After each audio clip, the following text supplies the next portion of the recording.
é um questionamento profundo. Eu acho que a humanidade só terá alguma chance diante da crise que a gente está vivendo, se for capaz de perceber que o século XXI é o século de fazermos uma integração entre economia e ecologia, entre política e ética, entre homem e natureza, homem consigo mesmo e homem uns com os outros, sem diluir os sonhos e sem eliminar as diferenças. Porque não basta você falar, é preciso viver o que fala.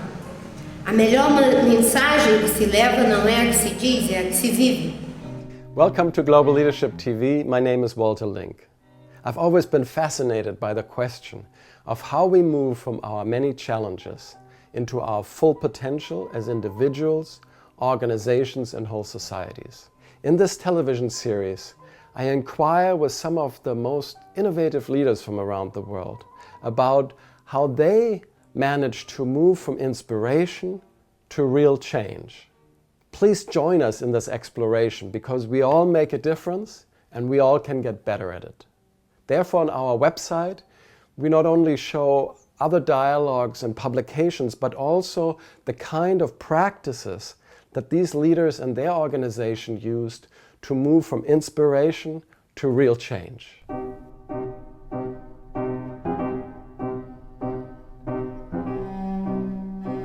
Today I take you to Brasilia to meet Marina Silva. She became the world's most successful Green Party candidate when in Brazil's last election she won 20% of the federal vote and 42% in the capital Brasilia. Marina grew up as a poor rabbit tapper in the Brazilian forest.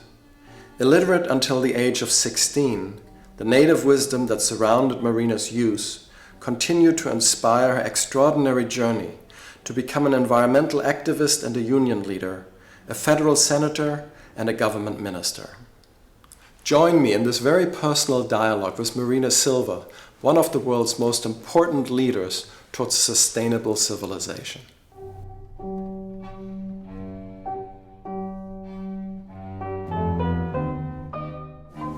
So you won an incredible election success, almost 20% of the vote in Brazil, and for example in Brasilia, the capital, over 40% of the vote. That has never happened to a Green Party candidate, and it never happened to the Green Party in Brazil before. So there is something about you and about what you stand for, a new vision for politics and a new vision for a political movement. Tell us what is at the core of that? What do you really propose and that people could understand and vote for? Acho que,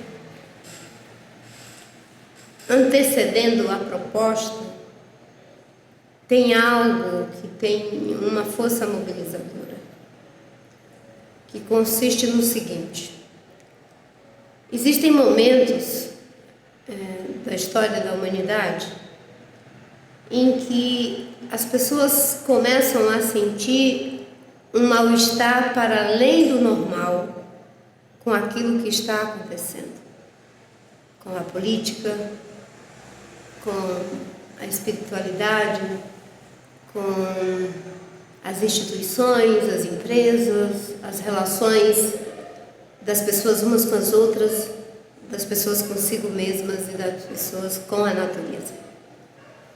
E geralmente isso fica em estado de latência, porque as pessoas sentem o mal-estar, mas não conseguem transformar isso em palavras. Porque os paradigmas que regem a humanidade até o momento em que ela entra em uma crise, a que eu estou chamando de uma crise civilizatória, é eles que servem de referenciais para o que fazemos, para o que pensamos, o que sentimos e o que dizemos. E a gente simplesmente repete isso, mesmo que isso não esteja comunicando o que a gente está sentindo.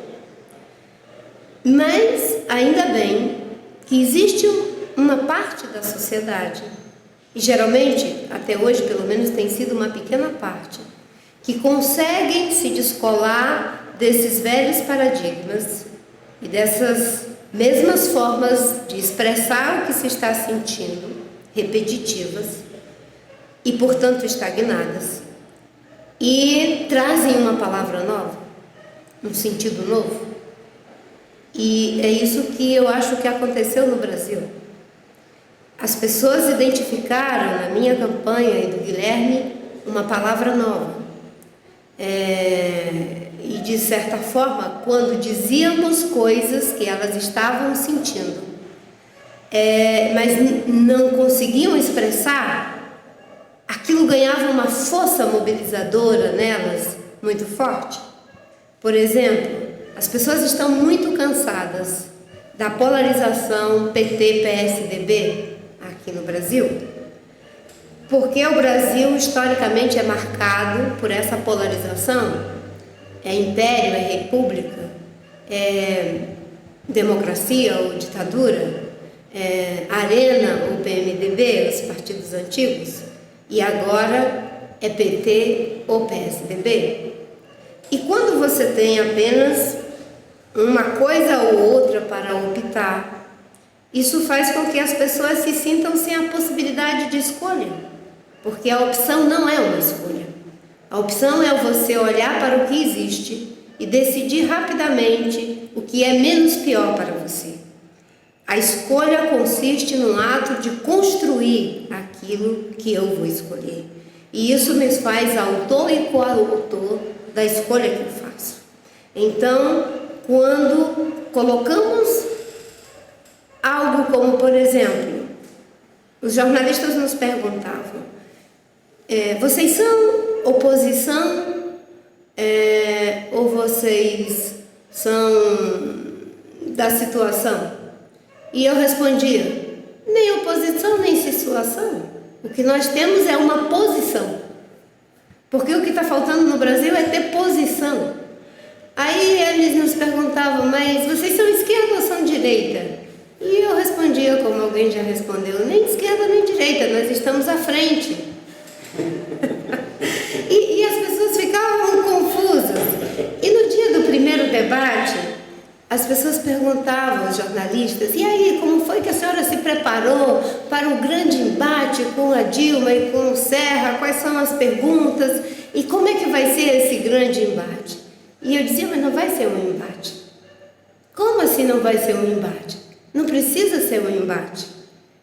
O bom é que pudesse ser um diálogo, porque no diálogo a gente coloca as opiniões da gente, convence e é convencido, e se a gente nem convence nem é convencido, a gente continua a conversa para poder aprofundar as nossas diferenças, mesmo que cada um possa caminhar nas suas respectivas direções.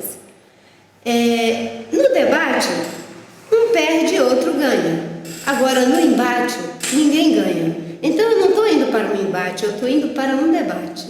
E isso fazia todo sentido para as pessoas, porque as pessoas não queriam ver pessoas sérias, com trajetórias de vida relevante, como a ministra Dilma, o governador Serra, que são respeitados, e até mesmo eu, fazendo um embate.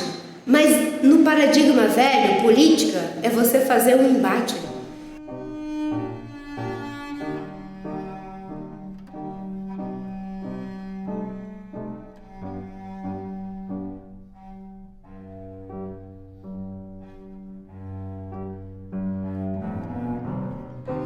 Porque não basta você falar, é preciso viver o que fala. A melhor mensagem que se leva não é a que se diz, é a que se vive. Eu acho que as pessoas identificavam isso em mim e em Guilherme de alguma forma. E uma outra coisa que foi importante foi ter pelo menos as diretrizes programáticas de uma outra visão de desenvolvimento associada à ideia do desenvolvimento sustentável, que na realidade do Brasil, isso vem sendo trabalhado há mais de 30 anos. Há 30 anos que organizações da sociedade civil, ONGs, a comunidade científica, uma parte, alguns setores de governo, ainda que pequenos, e algumas empresas vêm trabalhando esse projeto. Então, a campanha ela foi como uma escola de samba. No Brasil, a escola de samba, eles ficam durante o ano inteiro ensaiando, mas não é juntos. Cada um na sua quadra, cada um no seu quintal. E aí, de repente, eles fazem um ensaio geral e vão para a avenida e fazem bonito.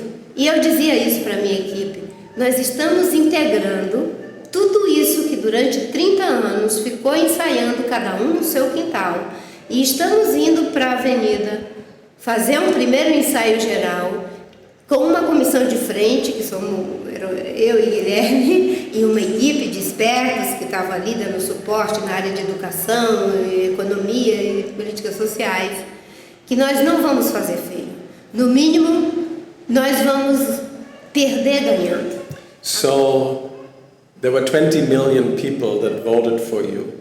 And what you said is that they voted for you and for Guilherme because they want a new paradigm of society that was already latent in them.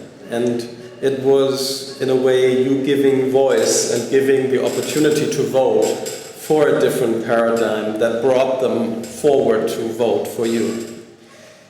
What's now the next step? You have left the Green Party, you are not in parliament, you're not in politics, and you want to create a movement. How is your vision for that, and how do you implement that vision? Inicialmente tinha um grupo de pessoas que queriam fazer já um movimento para criar um outro partido. E eu fui uma das pessoas que insisti muito para que, em lugar de se ir para uma aventura apressada de criar um novo partido, que a gente fizesse um movimento que fosse transpartidário, envolvendo pessoas de diferentes partidos que estão preocupados em pensar a sustentabilidade, mas não como uma maneira de fazer as coisas, como uma maneira de ser. E a sustentabilidade pressupõe ser sustentável na política, ser sustentável na ética, na economia, na relação com a natureza, na relação com a estética enfim, com os valores. Nesse processo todo, a opção por um movimento com quem não queria partido, tem muitos jovens que não querem partido, as pessoas da academia não querem partido, e eu tenho uma percepção de que a política está vivendo uma profunda crise no mundo. Há um descolamento de uma parte da sociedade, das velhas formas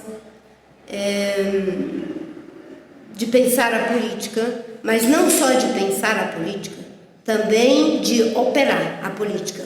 Os instrumentos que operam a política, os partidos, enfim, as formas de representação, está sofrendo um profundo desgaste, porque as pessoas já não conseguem identificar aquilo como um lugar de sentido para as suas prioridades, para as crises que o mundo está vivendo na economia, no meio ambiente, enfim. E eu chamo isso de um movimento da borda. A borda está se movimentando para encapsular o centro. E eu pensei, é preciso então que a gente se organize na borda, com os diferentes movimentos que estão surgindo nessa borda, nesse entorno, porque as pessoas estão se sentindo sem chão, e uma boa parte delas até sem esperança. Os jovens na Espanha que não têm emprego, eles vão para a praça para ficar juntos, porque é a única superfície de sustentação que eles têm, é essa borda para se segurar uns nos outros, porque não é esperanças. E eles querem dizer, pelo menos para esse centro que está estagnado, olha, tem outras prioridades, tem uma outra agenda, é preciso criar uma outra agenda. E então eu falei, vamos fazer um movimento, adensar esse movimento, e não tratar esses votos como se eles fossem nossos, porque o voto não é do político nem do partido, ele é do eleitor, do cidadão. Isso também criou uma confusão quando eu falei isso, quando terminou a eleição, porque as pessoas falavam, e aí, o que a senhora vai fazer com essa herança de quase 20 milhões de votos? E eu respondia: primeiro, não tratar isso como uma herança, porque a herança é um espólio deixado por um morto e o eleitor está vivo. E então isso não é uma herança, é um legado. E a diferença entre a herança e o legado é que a herança é apropriada por alguns e o legado pode ser apropriado por todos. Então o Brasil dá uma forte sinalização, jamais dada em nenhum lugar do mundo, para a ideia da sustentabilidade, que é um legado, para que as empresas pensem, que as pessoas valorizem a sustentabilidade, para que a comunidade científica perceba que é preciso dar respostas no campo da ciência, da tecnologia e da inovação para essa demanda que a sociedade está colocando. É um legado que pode ser apropriado pelos outros partidos, de colocarem seus programas, de priorizarem suas decisões. É um legado também para o governo, que diz: eia, tem uma grande quantidade de brasileiros que querem o desenvolvimento, mas não o desenvolvimento que destrói a Amazônia, que elimina a legislação ambiental e que não se preocupa com alternativas de vida digna para as pessoas, mas baseado num outro paradigma, num outro modelo de desenvolvimento, no trato com as bases naturais do nosso desenvolvimento. Então eu estou tratando de fazer com que esse legado continue relevante, entendendo ele não como algo que seja meu, que eu possa me apropriar dele politicamente, mas como algo que tem que ser apropriado aqui e em outros lugares do mundo para uma visão de sustentabilidade, que não é uma forma de fazer, é uma forma de ser. O ser sustentável é o que nós precisamos para o século XXI, e isso tem forte questionamento na nossa maneira de produzir, na nossa maneira de consumir, na nossa maneira de depositar os nossos resíduos e na nossa maneira de nos sentirmos felizes, né? É um questionamento profundo, e eu acho que a humanidade só terá alguma chance diante da crise que a gente está vivendo, se for capaz de perceber que o século XXI é o século de fazermos uma integração entre economia e ecologia, entre política e ética, entre homem e natureza, homem consigo mesmo e homem uns com os outros, sem diluir os sonhos e sem eliminar as diferenças, buscando outro tipo de liderança, lideranças que sejam multicêntricas, lideranças que sejam capazes de dividir a autoria, a realização e o reconhecimento daquilo que fazem. Sem isso, nós vamos utilizar as velhas ferramentas, os velhos paradigmas do século XX, do final do século XIX, para uma realidade que já mudou.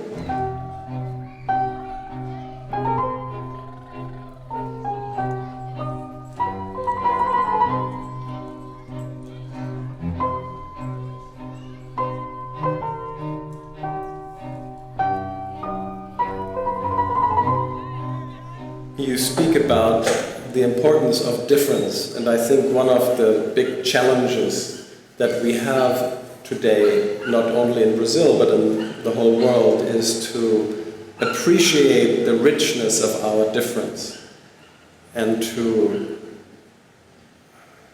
benefit from the richness of our difference, but this richness of difference needs to be held together by the realization of our unity, of our human and natural unity. And you are creating a movement, or you are participating and helping to lead a movement that is very diverse. And it's not only diverse in terms of sectors and ideas, but in terms of the internal cultures of how these people function, how they think, how they act. How do you unite these different cultures while benefiting also from their diversity? O problema é que nos velhos paradigmas nós eliminamos praticamente, banimos, exilamos os paradoxos. E nós chegamos à era dos paradoxos, em que até agora nós preferimos sempre nos unir por aquilo que é mais fácil, que são pelas semelhanças.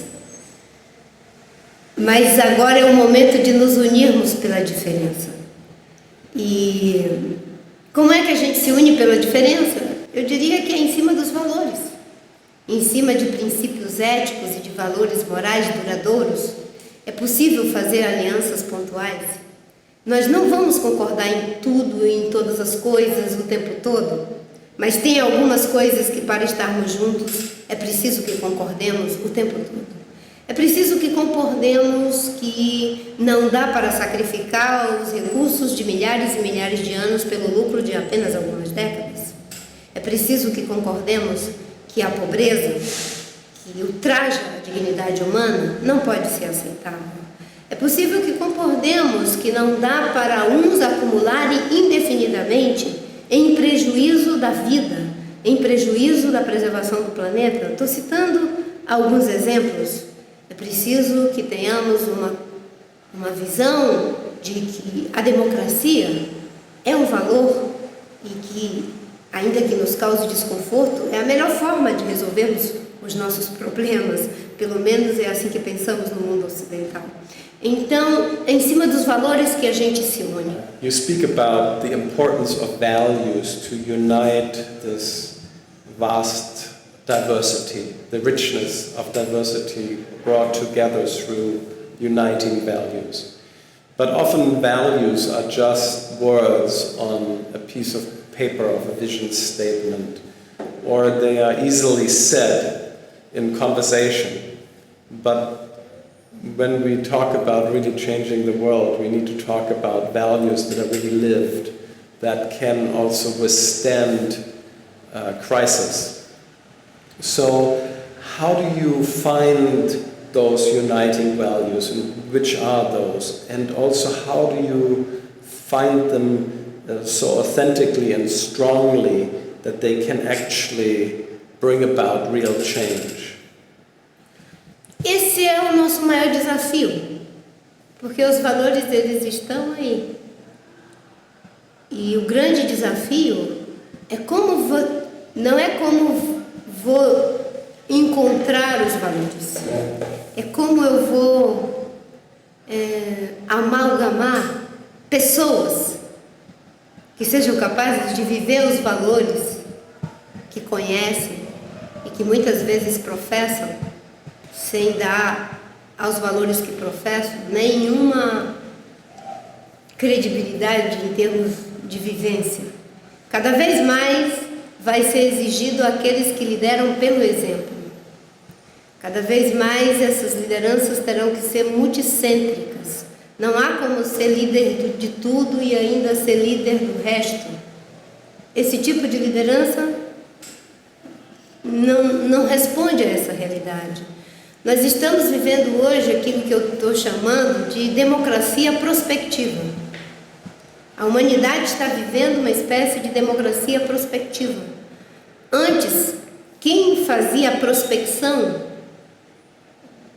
dos usos para a democracia eram os políticos, as corporações, os acadêmicos, depois vieram os sindicatos, as ONGs, mas hoje com a internet, para o bem ou para o mal, bilhões de seres humanos estão prospectando novos aplicativos para a democracia.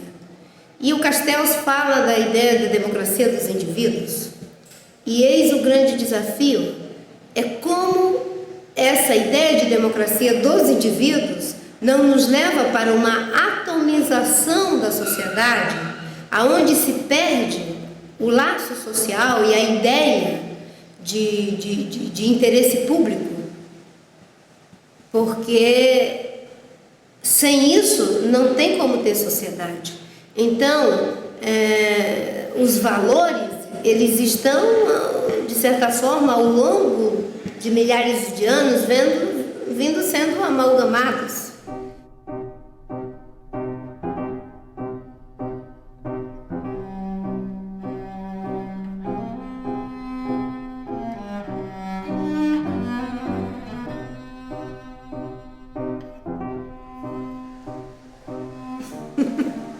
Isso é maluco para um político, mas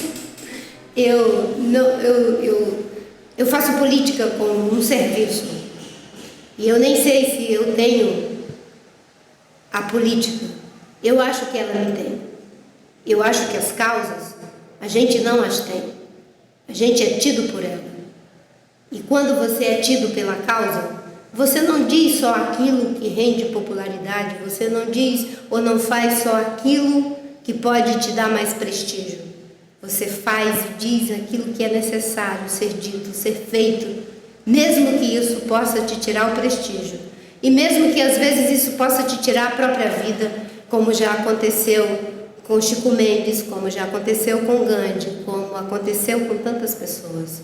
Eu acho que o Mandela é o exemplo vivo, mais eloquente do que significa alguém que foi tido pela sua causa.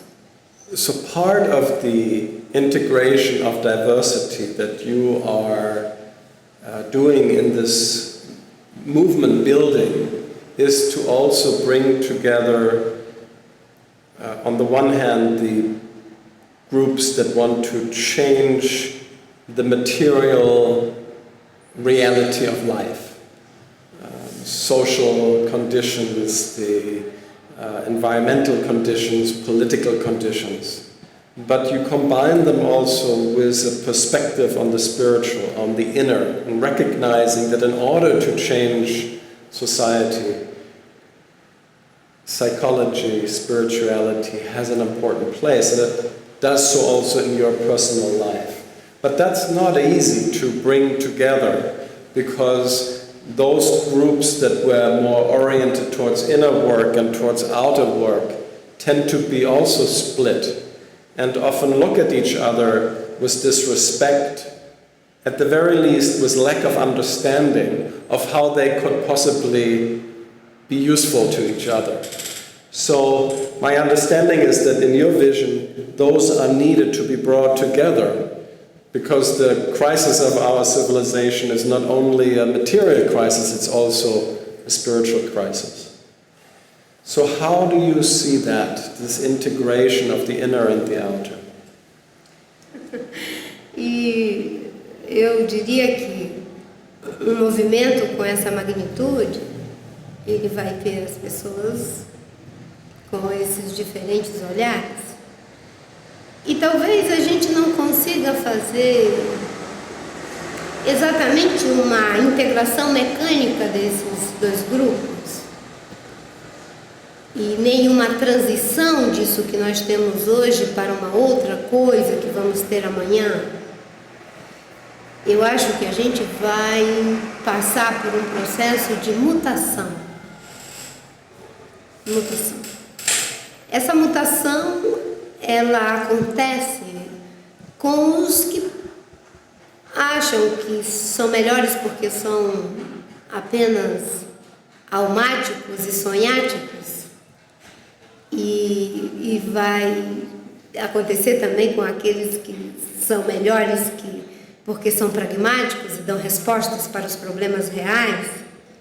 Como é que isso vai acontecer? É que o homem, ele é o tempo todo atravessado uns pelos outros. Não tem como se expor uns aos outros, mesmo nessas diferenças tão evidentes, sem que a gente crie um terceiro.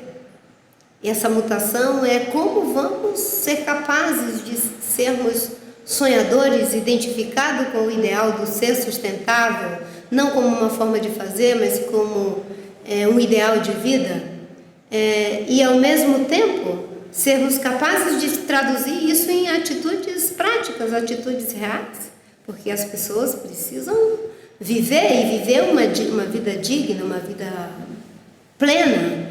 Eu acho que o economista Yunus, ele criou um conceito que é a ideia do atendimento das necessidades substantivas.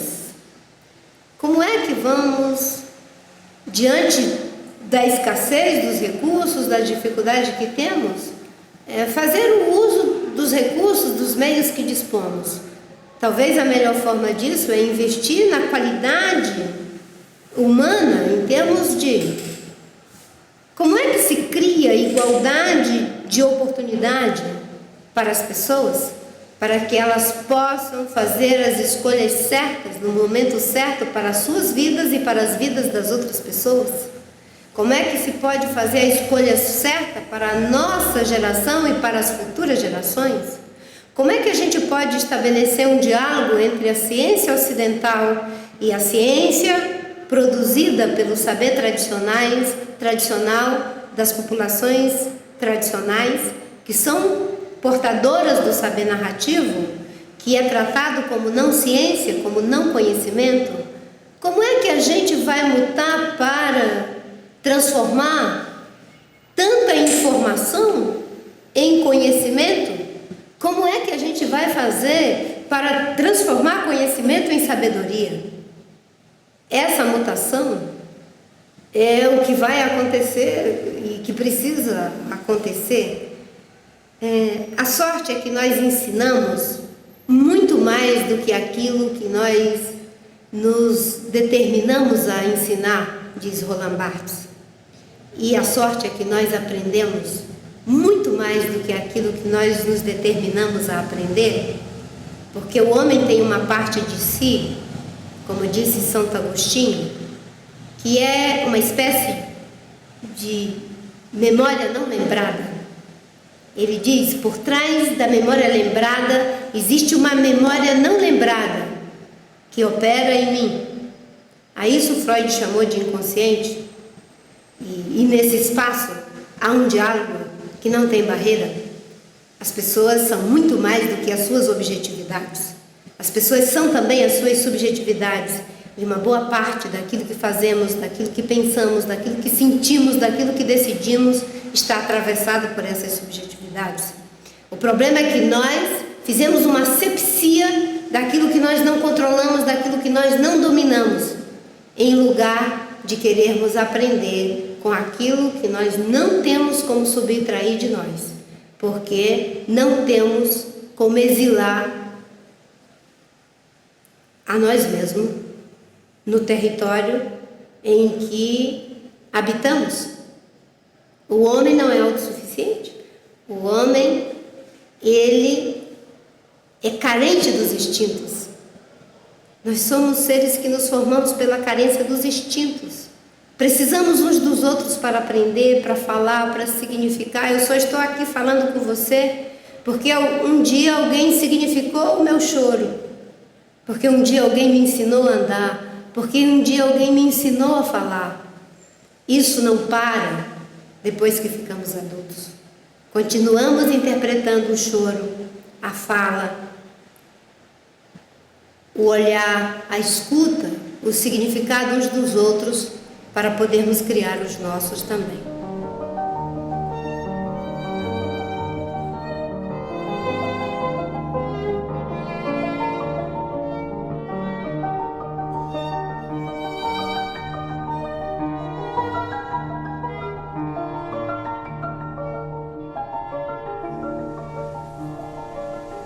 My understanding is that you grew up very close to nature, and that from this time of living in the forest, you developed a very close connection to nature, and that this also plays an important part of inspiring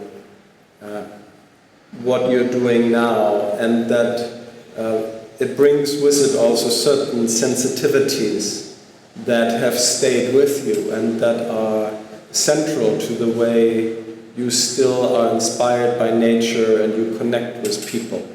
Tell me a little about your story of growing up and how you are bringing what you learned as a child into your work today.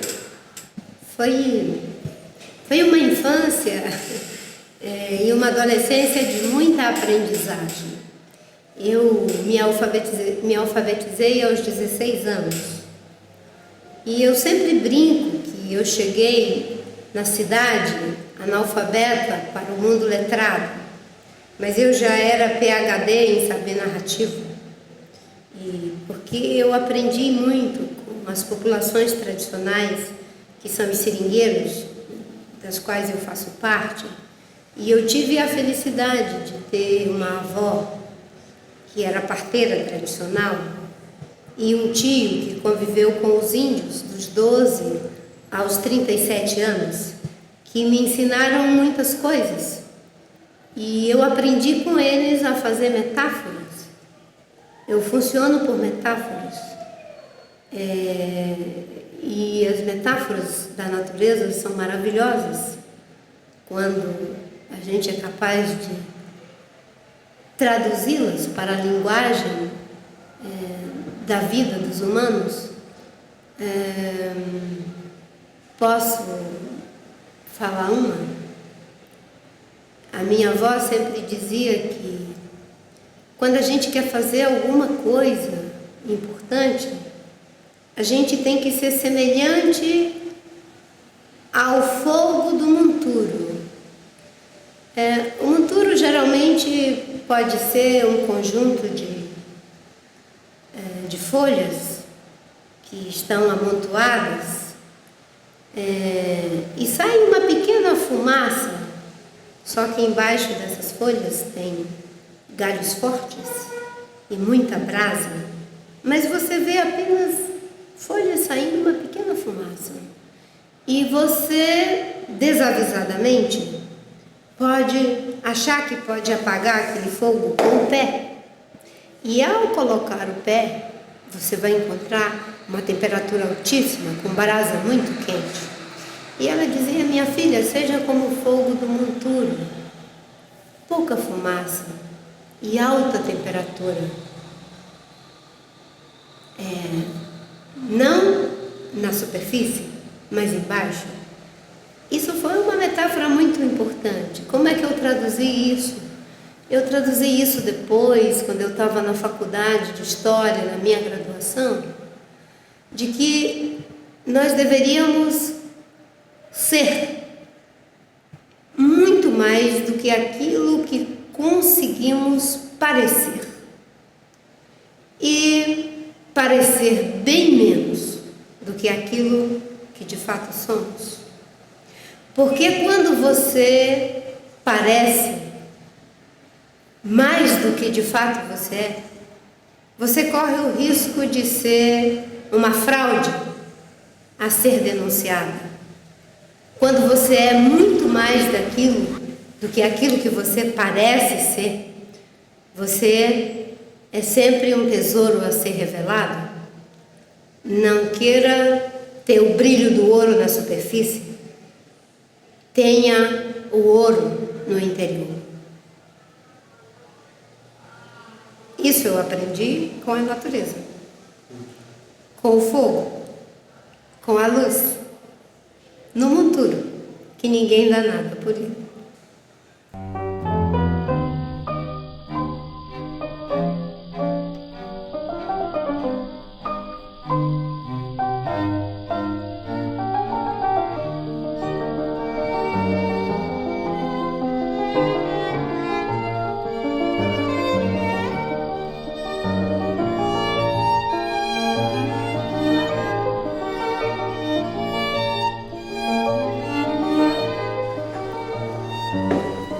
What's your relationship with Christ?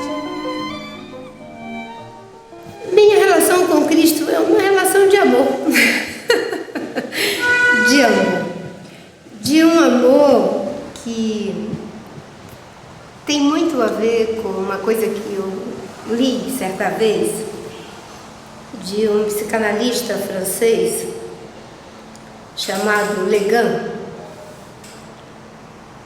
O Legan fala que só é possível amar a si mesmo se antes tivermos amado ao outro.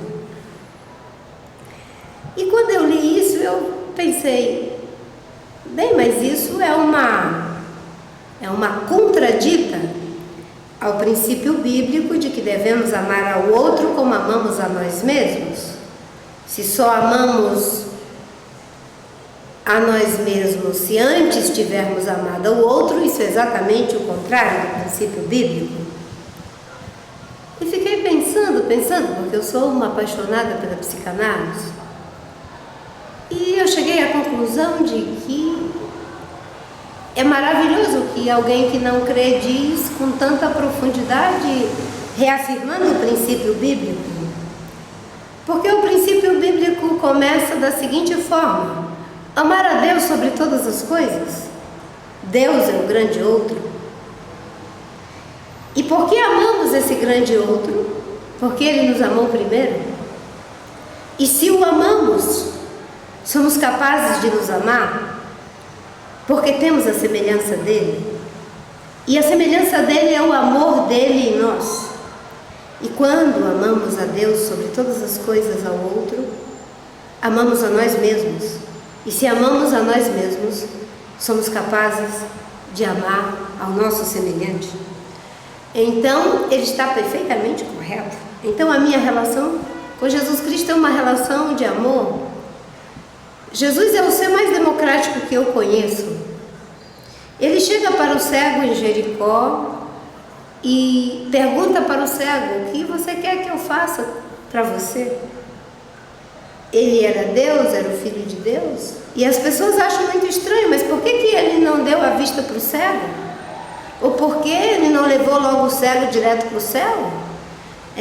Por que ele pergunta para o cego: o que queres que eu te faça? Porque ele é extremamente democrático. E a escolha teria que ser do cego. E ainda bem que o cego fez a escolha certa. Ele diz: Senhor, que eu veja. Ele não é invasivo. E ele diz: não é por força, nem por violência, é pelo meu espírito. Então a minha relação com Jesus é essa relação. As pessoas pensam que as pessoas que creem, e às vezes as pessoas que creem também passam essa ideia de que elas são autossuficientes, de que elas são melhores do que as outras são piores do que ela. Pelo contrário, Jesus ensina que nós devemos ser seres completamente democráticos, porque o livre-arbítrio é um dos maiores presentes que Ele deu ao homem. Devemos não ser pessoas bitoladas, e Ele diz, através do apóstolo Paulo: olhai de tudo e retende o bem. Eu não posso limitar o meu olhar, a minha visão do mundo. Eu tenho que olhar de tudo e reter o bem. E é uma escolha minha. A gente pensa que ter fé e ser cristão é ser conservador. Mas o apóstolo Paulo diz no livro de Romanos: não vos conformeis com esse mundo, mas transformai-o pela renovação do vosso entendimento. O que nós estamos fazendo hoje, essa revolução, temos que nos transformar pela renovação do entendimento. O entendimento que nós tínhamos do mundo é que ele era infinito nos seus recursos naturais.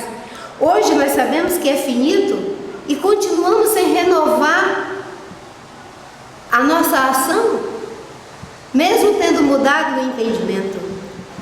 E chega um momento que a gente pensa: bem, mas essa visão patriarcal é uma visão da tradição ocidental cristã, que é um atraso para a humanidade. Eu concordo, é um atraso para a humanidade. Mas se você vai às cartas paulinas, você encontra de um judeu praticante ortodoxo dizendo: e nisso não há judeu nem grego, não há ricos nem pobres, não há macho nem fêmea, porque todos são igualmente filhos de Deus. Another important, rich diversity to integrate is the feminine and the masculine. And it's wonderful to see that in Brazil you have from different political parties, not only yourself as the Green Party candidate as a woman, but also the president and the prime minister who we just spoke to also, and important business leaders and civil society leaders and people in the media. So there is around the world a recognition of the importance of women coming into positions of influence. What is it that they bring and how does this feminine can just as well also live in men and enrich our society by bringing in the femininity into the world in balance with masculinity. A última parte da pergunta é muito interessante. O que o feminino pode contribuir com o masculino? Durante milhares de anos, as mulheres foram tratadas como incapazes. E em menos de um século, aprendemos tudo que os homens fazem, tudo que eles sabem. E uma grande quantidade de nós estão nos governos, nas empresas, nas academias, no mundo das artes, da espiritualidade, da comunicação. Em menos de um século. Para quem ficou durante milhares de anos tratado como incapazes, com raríssimas exceções que foram capazes de passar por pequenas frestas da história. Se aprendemos tão rápido com vocês, é fundamental que aprendam muito rápido conosco, porque senão, ao invés de equilibrarmos o caminhar civilizatório sobre duas pernas, vamos criar novo desequilíbrio, porque até agora as mulheres eram uma perna atrofiada da civilização e a civilização mancava, apoiada apenas na perna do masculino. É preciso equilibrar e caminhar sobre as duas pernas. E para isso, primeiro, as mulheres têm que se colocarem com a sua contribuição como o ser feminino que somos, com a nossa forma de pensar, com a nossa forma de ser, com a nossa forma de agir. Há uma aprendizagem antropológica do que é ser feminino. Há uma aprendizagem antropológica do que é ser masculino.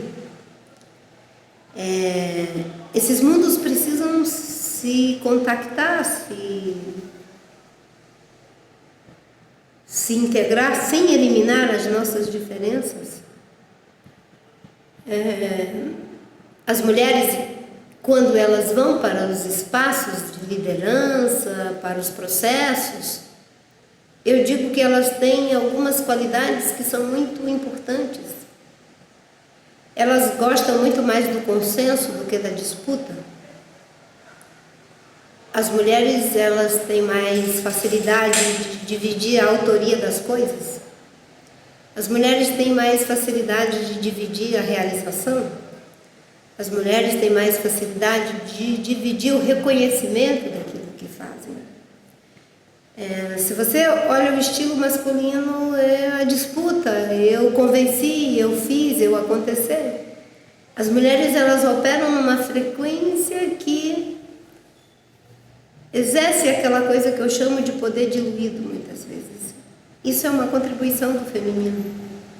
E do mesmo jeito que fomos capazes de aprender a sermos objetivas com vocês, a sermos pragmáticas e racionais com vocês, tratem de aprender muito rapidamente a ser sensível, a ser intuitivos, a serem horizontais conosco, e vamos equilibrar as duas pernas da humanidade, desse ser masculino que integra valores do feminino e desse ser feminino que integra valores do masculino.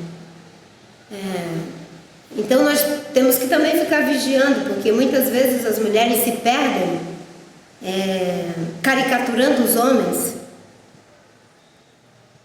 falando alto, falando grosso, vira uma caricatura. Nós não precisamos fazer isso. E os homens também não precisam se caricaturar para terem esses valores e essas formas que aprendemos uns com os outros. Eu vejo a relação do masculino com o feminino como um espaço de troca. Só é possível a troca na diferença, mas troca é troca, não é uma exclusão, não é algo que se repele, é algo que metaboliza esse encontro para gerar um produto, uma qualidade de relação, uma qualidade de interação, talvez muito diferente de tudo isso que tivemos até hoje, quando a humanidade nega a sua metade. Somos 7 bilhões de pessoas, imagine.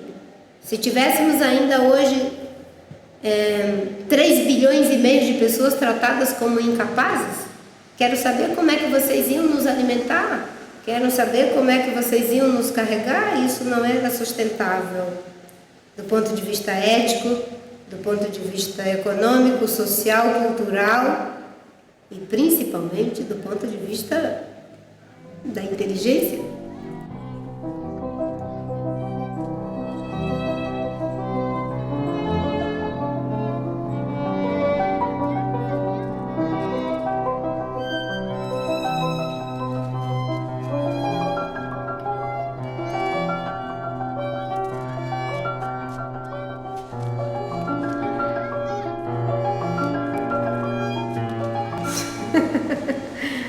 Another group of people that is often disregarded is poor people, people without formal education, people who live like you did in the forests, in nature, away from official civilization, or those who live at the bottom of the pyramid. And yet, we know from being with people like that, and you are one of them, but there are of course many others who have not had your opportunities and your developments. We know that being with these people, there is also a richness of wisdom about life, and there is a need of integrating everybody into society. So what are we learning from people that are often disregarded in our civilization because they lack social status, or they lack education, they lack formal participation in mainstream society?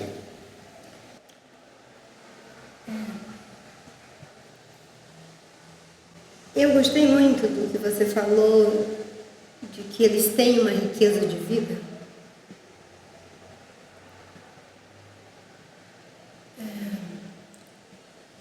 Ser capaz de viver e ainda se sentirem felizes, na maioria das vezes, em situações tão extremas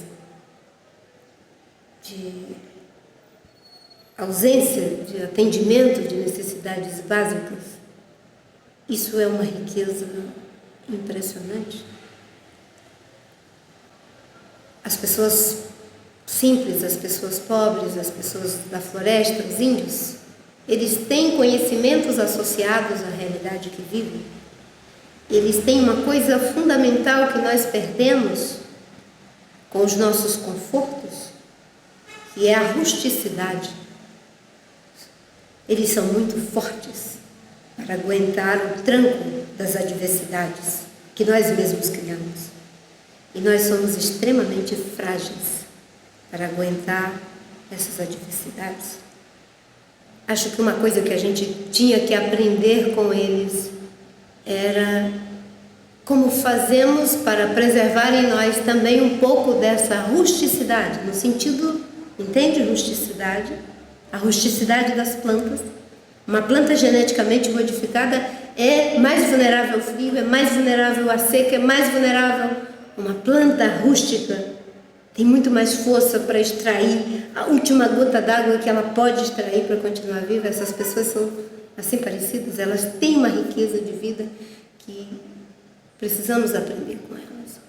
E eu acho que a crise climática, a crise econômica, ambiental, social, tudo isso que está acontecendo no mundo, essa crise civilizatória, vai inverter um outro paradigma? Eu acho que não é como fazemos para integrá-los a nós, é como fazemos para nos integrar a eles. É como fazemos para nos integrar a eles. Se achamos que nós somos o paradigma, que nós somos o melhor estágio da humanidade ao qual eles devem ser integrados, talvez isso esconda e camufle a crítica que devemos fazer a nós mesmos, de que isso que somos é às custas do prejuízo da própria dignidade dessas pessoas em vários lugares do mundo, em prejuízo do uso de grande quantidade de recursos naturais para enriquecer aos poucos em prejuízo de muito. E se nós formos verificar quantos problemas criamos para sermos isso que somos? Somos seres muito frágeis. Seríamos capazes de ser felizes morando em uma favela?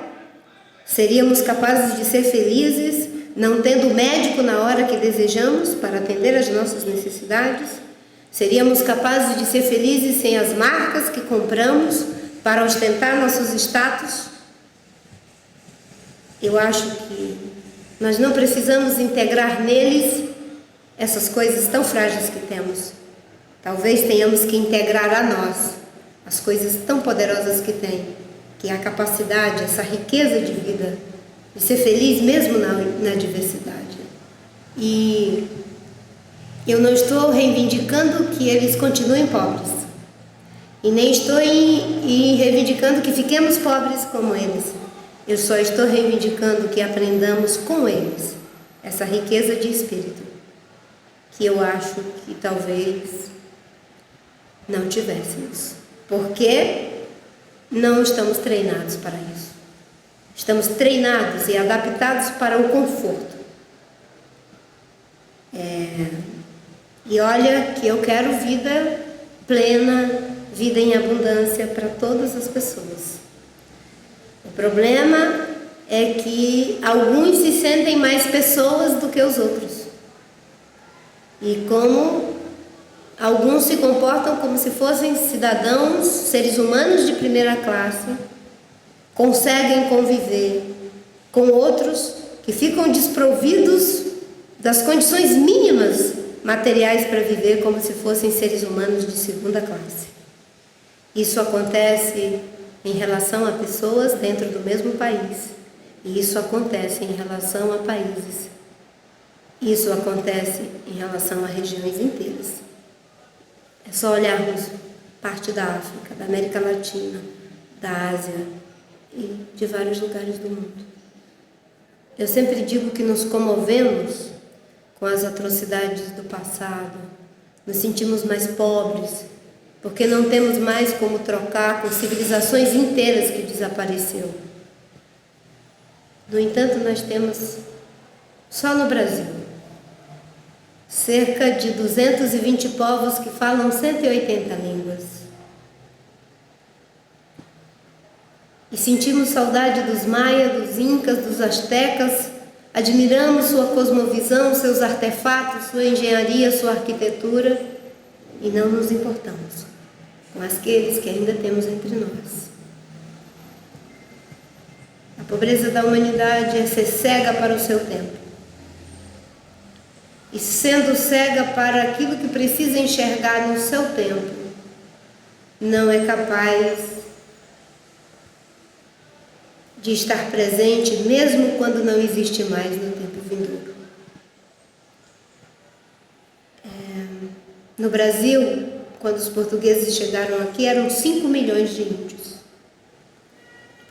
Vieram 12 mil portugueses. Hoje somos 200 milhões de pessoas. E apenas 700 mil índios. Eliminamos 1 milhão a cada século. E eu digo eliminamos porque eliminamos como raça humana. Ou tratamos isso como um problema nosso, da raça humana, da condição humana, como diz Hannah Arendt. Ou nós vamos achar que isso foi um problema só dos europeus. Não foi. O problema é que não somos capazes de respeitar aqueles que, como diz Freud, gozam diferente de nós. O homem não suporta o gozo diferente do seu. É por isso que as pessoas se incomodam com os que creem, porque eles gozam a alegria de um Deus que não tem como ser conhecido. É por isso que as pessoas se incomodam e querem eliminar os índios, e eliminaram boa parte dos negros da África, porque não eram capazes de compreender o seu gozo, porque eles eram capazes de gozar diferente do seu.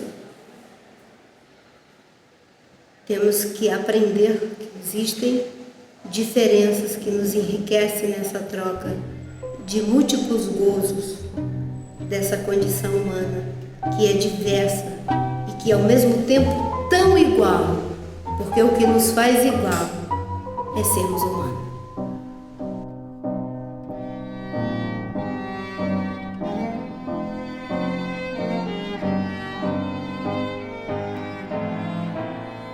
On our website globalleadership.tv you will find additional footage, other dialogues with innovation leaders from around the world, and also the hands-on practices that help them and their organizations to move from inspiration to real change.